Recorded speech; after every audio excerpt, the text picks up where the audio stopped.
Sebanyak 835 pelanggar lalu lintas di Buleleng terjaring saat pelaksanaan operasi Patuh Agung tahun 2017. Sebagian besar pelanggar adalah pengendara tanpa kelengkapan surat.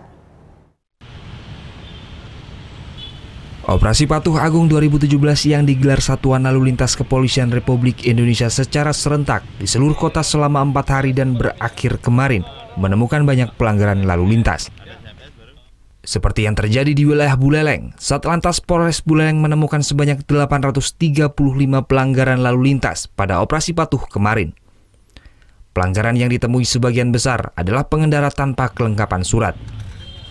200 motor terpaksa diamankan karena tidak memiliki perangkat yang lengkap, seperti spion, plat modifikasi, dan motor yang digunakan untuk balap liar. Satuan Lalu Lintas Polres Buleleng menjelaskan, operasi Patuh yang berlangsung sejak 9 Mei lalu bertujuan untuk lebih menertibkan pengendara dan dapat menekan jumlah kecelakaan di jalan raya.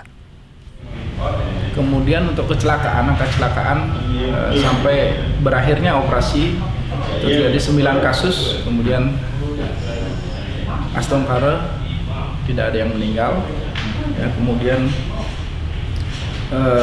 luka berat hanya ada 2, kemudian luka ringan 12, dan kerugian materi atau material 11.200.000 rupiah.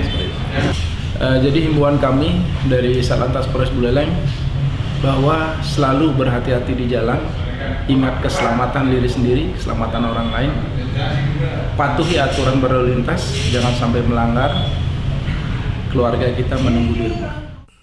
Jalur Singaraja Denpasar, tepatnya di kawasan Git-Git, merupakan jalan rawan kecelakaan. Satlantas Polres Buleleng mengimbau para pengendara agar selalu melengkapi diri dengan surat izin mengemudi serta kelengkapan kendaraannya. Putu Wijana melaporkan untuk NET.